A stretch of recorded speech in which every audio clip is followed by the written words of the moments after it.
Hi, I'm Anthony from $1 Electrical Services. Welcome to my video on overloaded sockets, how to avoid it and what can be done to stop the situation.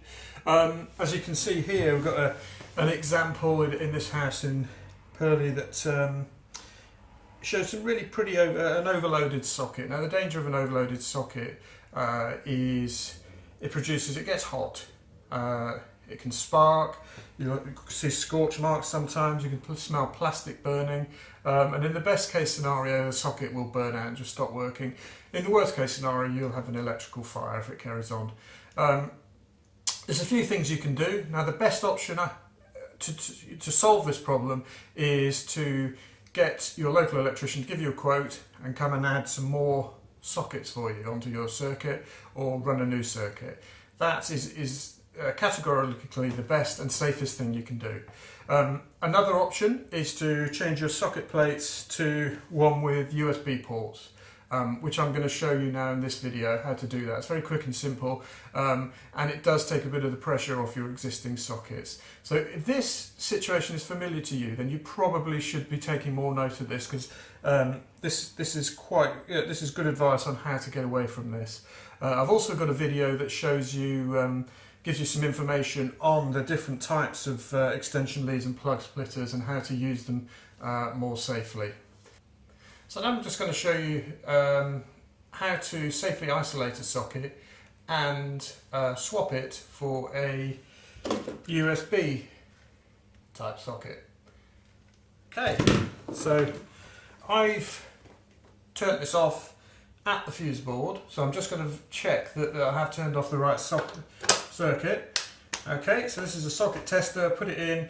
Normally if it was live it would make a noise and the lights would come on. So that's off. There, we're going to take the socket off, undo the two faceplate screws.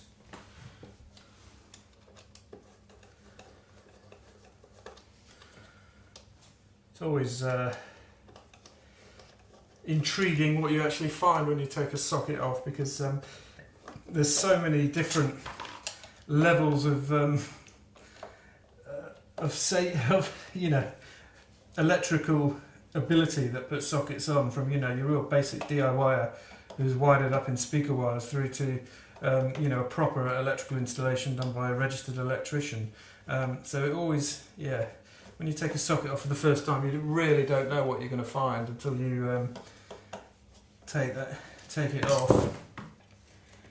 Okay, that looks pretty good there. We've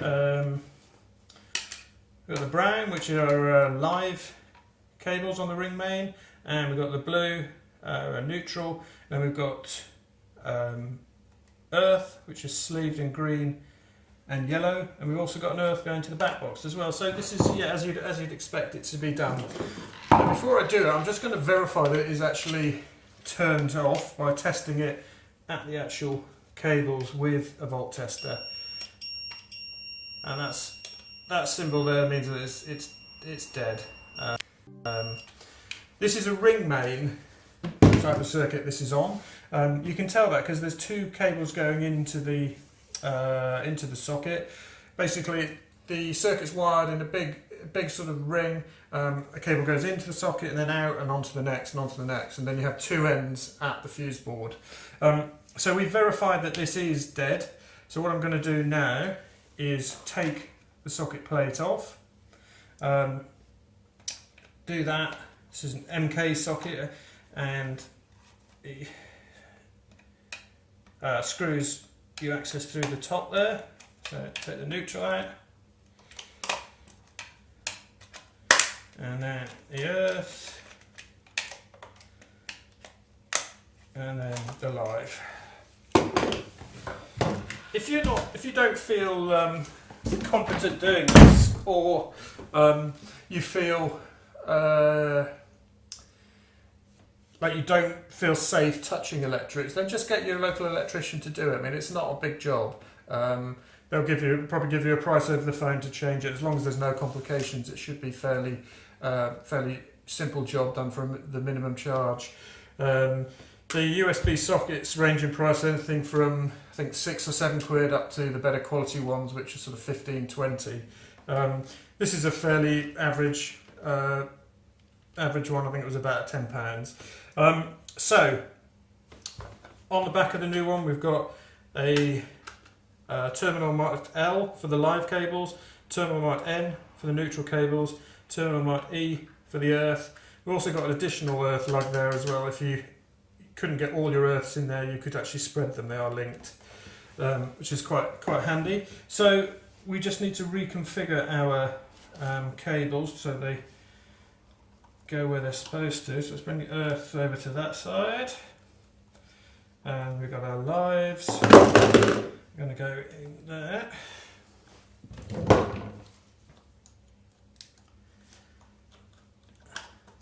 And neutrals there.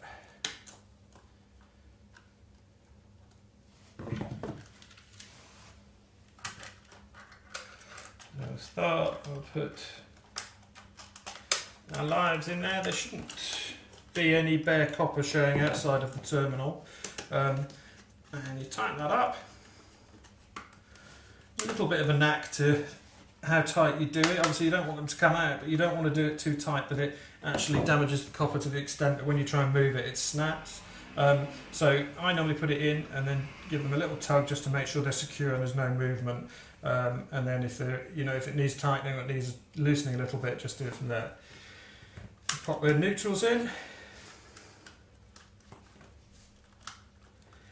Again, a good fit. Don't want any bare copper showing outside of the terminal. There we go. And then we've got our 3 earths, or CPCs as they're properly known. Pop that in there.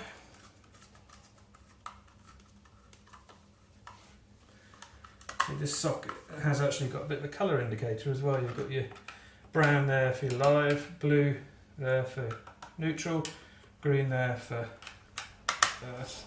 And again, tighten it. The earths are actually a little bit thinner, so you have to be even more careful not to over tighten those because they will break. Then what we want to do is put the socket back on.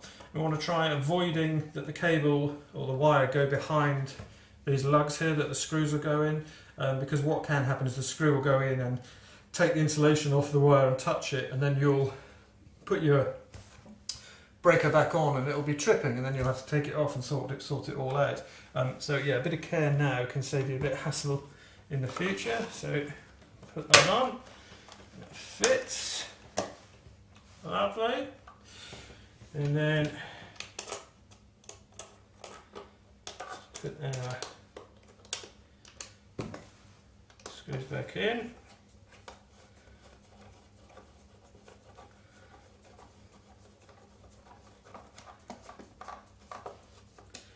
There we go. Again, careful not to over tighten. You may find some of the complications you do have with these is that the USB socket has got a bigger back end than the original socket, or it's a bit, because of the extra transformers that are in it, it won't fit in as well, so you may end up having to get the back box changed as well, which does make the job a bit more complicated and a bit more costly, but hopefully you'll avoid that, but it's not the end of the world. Put that back in. So there's your USB fitted in what, 5-10 minutes, all done safely. What I'm going to do now is just go and switch the power back on and just test it, and then I'll show you how you plug a few bits into it. Okay, so we'll put the USB socket on. So what you'd normally have, like, here's a phone charger here. You don't need the plug bit. So take out the USB. That can go in there. Another one here, so get rid of the plug. Just pop those in there. And then you can have your additional items plugged in as well.